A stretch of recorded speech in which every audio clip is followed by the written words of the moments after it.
The Lord be with you. A reading from the Holy Gospel according to Mark.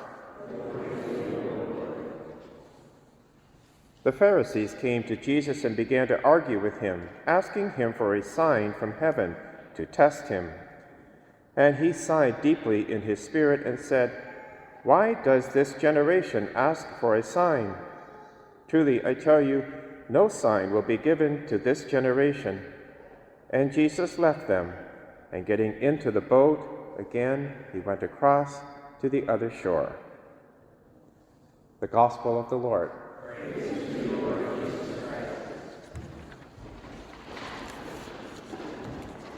As we continue our journey through the book of Genesis, we see the great escalation of sin, one of the real serious effects of the fall. Sin just speeds up. Now we're into actual sin.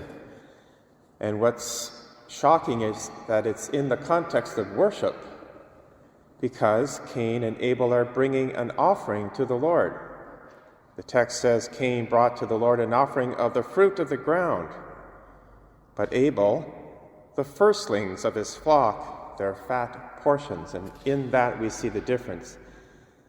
Abel brings the first of his flock, the very best of his flock, the fat, whereas Cain just brings an offering of the fruit of the ground, not the first fruits. Since the outward offering shows the inward expression of the heart, and God knows their heart, Cain's offering is rejected. But not Cain. In fact, Cain has shown mercy, because God says to Cain, "Why are you angry, and why has your countenance fallen? If you do well, will you not be accepted? And if you do not do well, sin is lurking at the door. Its desire is for you, but you must master it." There's the act of mercy. God is trying to elicit from Cain a better offering of his heart, turned toward the Lord. Now, what is Cain's response to this act of mercy? Absolute rejection, cold-hearted murder, fratricide, kills his brother out of envy. In contrast to Adam and Eve, because they were tricked by the devil, who was very clever, into that first sin, and they had to hide in shame, but not Cain. Cain will not be even talked out of it by God. And when he does sin, he puts it in God's face. Notice the text. Cain says to Abel, "Let's go out into the field." And when they go out, Cain rises up against his brother and kills him. Cold-hearted planning, murder, malice of the heart, one of the effects of original sin. When God again tries to elicit mercy, because God says, "Where is your brother Abel?" The flippant response is, "I do not know. Am I my brother's keeper?" So we see this great escalation.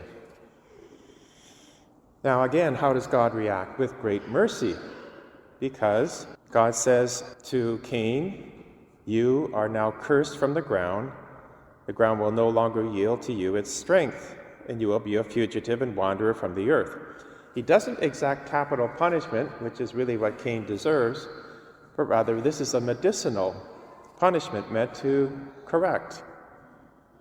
Notice Cain's response. "Like a child, my punishment is greater than I can bear. Today you have driven me from the soil." So he's blaming God. He's saying, like a child, "This is too much for me. I can't bear the punishment." How does God react again? Because Cain ultimately says, "Anyone who meets me will kill me."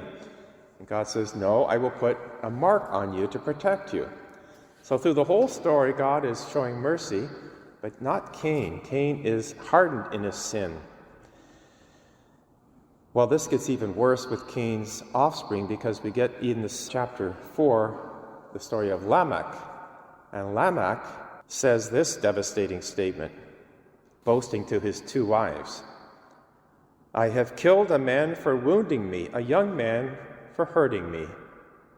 If Cain is avenged 7 times, then Lamech 77 times.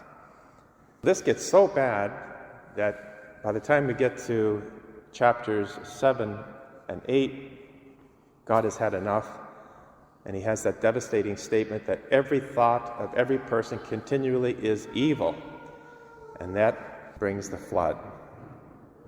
So the lesson for us is that sin can escalate so fast that we dare not play with it, but come to the sacrament of reconciliation right away and have it rooted out. We get to the gospel and we see that sin is continuing to escalate because the scribes and the Pharisees, these are the educated religious leaders, and they're testing God, trying to trap Jesus, asking for a sign, even though Mark, in the first 7 chapters, Jesus has done one miracle after another. Exorcisms, healings, walking on water, raising someone from the dead. And with all those signs, they still say, no, not enough. We want another sign. You've got to dance to our tune if we're ever going to believe in you. Well, this is going to escalate because right now this is just in their heart, but they will then actually plan the execution of God himself. As we prepare to enter the season of Lent, the penitential season, let us take these stories to heart, because the evil from the fall goes right down to the center of the human heart. And here we are in Mass, and we've said the act of contrition. Let us thank God for his mercy, because he's going to give himself to us once again in the fullness that he can in the Eucharist. Let us give the first fruits of who we are, thanks and praise, our time, our talent, our treasure, everything, with great, great honor and thanksgiving, which, after all, is the meaning of the Eucharist.